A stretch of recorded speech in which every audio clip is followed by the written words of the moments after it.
السلام علیکم ورحمۃ اللہ وبرکاتہ۔ میں ہوں جاوید نورانی اور آپ دیکھ رہے ہیں جاوید نورانی یوٹیوب آفیشیل چینل۔ آج کی اس ویڈیو سیشن میں آپ کو خوش آمدید۔ عزیزان گرامی، سچ تو وہ ہوتا ہے جو اپنے بارے میں بولا جاتا ہے، سچ اوڑھا جاتا ہے، پہنا جاتا ہے، سچ بولا نہیں جاتا، بلکہ سچ تو اوڑھنے کی چیز ہے، پہننے کی چیز ہے۔ بابا جی اشفاق صاحب رحمۃ اللہ علیہ فرماتے ہیں کہ میں روزانہ رات کو لیٹ آتا تو میری والدہ اٹھ کر میرے لیے تازہ روٹیاں بناتی۔ ایک دن ایسے ہی ایک رات میں لیٹ آیا تو میری والدہ اٹھی اور میرے لیے تازہ روٹیاں بنانے لگی، تو روٹیاں بناتے بناتے مجھ سے پوچھنے لگی کہ اتنی رات گئے کہاں جاتا ہے؟ تو میں نے کہا اماں ادیب بن رہا ہوں۔ کہنے لگی وہ کیا ہوتا ہے؟ میں نے کہا جی کتابیں لکھا کروں گا۔ تو کہنے لگی کہ اے جڑیاں انیاں کتاباں پہلے پئیاں نے انہاں دا کی بنے گا؟ فرمایا نہیں، یہ جھوٹ ہے، میں سچ اور حق کے لیے لڑوں گا۔ فرماتے ہیں کہ وہ بیچاری ان پڑھ اور گاؤں کی خاتون تھی، میری اس جواب کو سن کر پریشان ہو گئی۔ فرمایا جو تو بننا چاہتا ہے، جو تو کہہ رہا ہے، اگر تو وہی بننا چاہتا ہے تو پھر یاد رکھ، سچ بولنا ہے تو اپنے بارے میں بولنا، لوگوں کے بارے میں سچ بولنا نہ شروع کر دینا۔ یہ ایک بہت بڑا تاریخی سبق ہے۔ آج ہمارے معاشرے کی ایک تلخ حقیقت ہے، ہم میں سے ہر شخص کسی بھی شعبہ زندگی سے تعلق رکھتا ہو، وہ اپنی شخصیت کو چھوڑ کر دوسرے لوگوں کے بارے میں اتنا کچھ جانتا ہے کہ شاید وہ چیزیں دوسرے کی شخصیت میں موجود ہی کیوں نہ ہو۔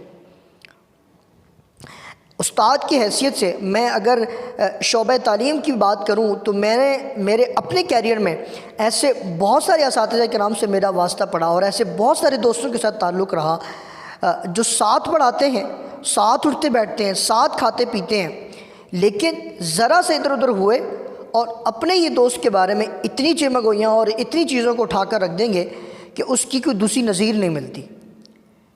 اور یہ بڑی حیرت اور تف کی بات، اور اس پہ میں بڑا بعض اوقات حیرت زدہ ہوتا ہوں کہ آیا کہ یہ ساری چیزیں ہمارے اندر اتنی کیوں پنپ گئی ہیں کہ آج ہم ساتھ اٹھتے بیٹھتے ہیں، ایک دوسرے کو بھائی کہتے ہیں، ایک اپنی فیلڈ میں رہتے ہیں۔ اور یہ میں صرف اس ایجوکیشن فیلڈ کی بات نہیں کر رہا، بلکہ آپ جو ہے وہ کسی بھی شعبہ زندگی میں چلے جائیں، وہ کوئی آفس ہو، وہ کوئی ریسٹورنٹ ہو، وہ کوئی ادارہ ہو، وہ کوئی بھی جگہ ہو سکتی ہے جہاں بہت سارے ملازمین مل کر کام کرتے ہیں، بہت سارے لوگ مل کر کام کرتے ہیں، وہاں آپ کو یہ چیزیں پنپتی ہوئی نظر آئیں گی اور یہ چیزیں ان کے درمیان نظر آئیں گی۔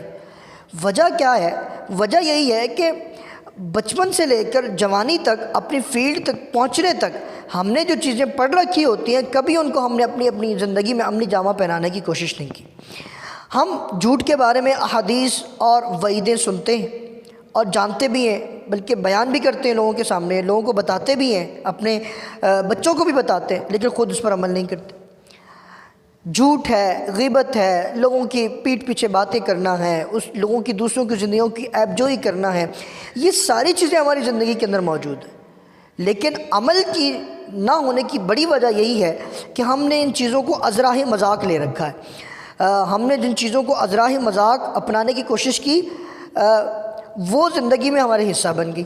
دوسری بڑی وجہ میں یہ سمجھتا ہوں کہ آج ہم میں سے ہر دوسرے شخص کی زندگی کا متمع نظر جو ہے وہ دنیا کی مال و دولت اور اس لالچ و حرص کی بنیاد پر اب وہ دوسرے کو روند کر یا دوسرے شخص کو جو ہے وہ جس طرح چاہے وہ مات دے، اس کے اوپر سے وہ گزر کر جو ہے وہ اپنے آپ کے لیے وہ مقام حاصل کرنا چاہتا ہے، وہ دنیاوی زندگی اور عارضی زندگی کے لیے وہ جگہ حاصل کرنا چاہتا ہے جس کی کوئی وقت نہیں ہے، لیکن اسے بالکل خبر نہیں ہوتی کہ وہ کون سا رستہ اختیار کر رہا ہے، اسے بالکل خبر نہیں ہوتی کہ وہ اپنے بھائی کا نقصان کر رہا ہے، اسے بالکل خبر نہیں ہوتی کہ یہ چیزیں اس کے کیریئر کو بھی تباہ کر سکتی ہیں۔ تو میں یہ سمجھتا ہوں کہ آپ کسی بھی شعبہ زندگی سے تعلق رکھتے ہوں، ہمیں چاہیے کہ ہماری شخصیت میں جو چھوٹی چھوٹی چیزیں ہیں ہم انہیں اگر بہتر کر لیں تو اس کا مطلب یہ ہے کہ آپ اپنی زندگی میں بہترین رستے پر چلنا شروع ہو جائیں گے، اور جب آپ کوشش کرتے ہیں بہترین رستے پر چلنے کی، آٹومیٹیکلی لوگ آپ کو دیکھ کر سیکھنا شروع ہو جاتے ہیں، لوگ آپ کی طرح بننے کی کوشش کرنا شروع کر دیتے ہیں، لوگ آپ کی طرح۔ میں اس کی سب سے بڑی مثال دیتا ہوں، میں نے اپنے بچوں سے بہت ساری چیزیں سیکھی ہیں، اور بچوں کی آبزرویشن پاور بہت اچھی ہوتی ہے۔ میں اچھا ایک دن ایسا ہوا کہ سنڈے کا دن زیادہ تر بچوں کے ساتھ گزرتا ہے. فجر پڑھی، ظہر پڑھی، عصر پڑھی، مغرب کی نماز کا وقت ہوا تو میں وضو کر کے جانے لگا اٹھ کر. غالباً ہم گراؤنڈ میں کھڑے ہوئے تھے تو مجھے بچے نے کہا کہ ابا جی بابا ابھی تو آپ نے جو ہے وہ نمازیں پڑھی ہیں اتنی ساری، ابھی پھر نماز پڑھنے جا رہے ہیں. اس کا یہ سوال کرنا تھا تو میں نے اسے بازو سے پکڑا اور میں بیٹھ گیا. میں نے اسے کہا کہ بیٹا دن میں 5 نمازیں فرض ہیں. کتنی؟ 5 نمازیں. اور ان کو میں نے 1 بائی 1 فنگر ٹکس پر اس کو نام یاد کروائے. وہ دن ہے اور آج کا دن ہے کہ وہ بچے سے آپ سوال کریں، بچہ آپ کو بتائے گا اور ان کے نام بھی بتائے گا. اب میں نے اس کو جو ہے وہ رکعت کی طرف لے آیا. آبزرویشن پاور ہے اس کی. آپ کی حرکات و سکنات سے بچہ سیکھتا ہے. ایسے ہی ہماری فل زندگی کی جو ہے وہ مثال لے لیں آپ، ساری زندگی کی مثال. ہم ایک امام ہے جو نماز پڑھانے والا مسجد کا امام ہے، اس کے پیچھے کھڑے ہونے والے مقتدی جو ہے وہ اس کو فالو کرتے ہیں. اس کے لباس اور اس کی چیزوں کو دیکھ کر جو ہے وہ ان چیزوں کو کرتے چلے جاتے ہیں. تو آپ اپنے معاشرے کے لیے، اپنی سوسائٹی کے لیے، اپنی فیملی کے لیے، اپنے گھرانے کے لیے رول ماڈل بننے کی کوشش کریں تاکہ آپ کسی بھی شعبہ زندگی میں تعلق رکھنے والے ہوں، آپ کے نیچے، آپ کے ماتحت یا آپ کے ساتھ کام کرنے والے شخص جو ہیں وہ آپ کو دیکھ کر اپنی زندگی میں اچھی عادتیں اپنانے کی کوشش کریں. ایسے ہی آپ کوئی اچھا لباس خریدتے ہیں اور پہنتے ہیں، آپ پر اچھا لگتا ہے، آپ کے چھوٹے بھائی آپ کو دیکھ کر وہ لباس لیتے ہیں. اب اس کا ہرگز مطلب نہیں ہوتا کہ وہ آپ کو کاپی کر رہے ہیں، وہ آپ کو فالو کرنے کی کوشش کر رہے ہوتے ہیں کہ وہ چیز اگر بڑے بھائی پہ اچھی لگ رہی ہے، آپ پہ اچھی لگے تو یقیناً وہ مجھ پر بھی اچھا لگے گا، وہ لباس وہ میرے اوپر بھی اچھا اثر انداز ہو سکتا ہے. تو بات یہ ہے کہ ہمیں جو ہے وہ فالوور نہیں بننا چاہیے.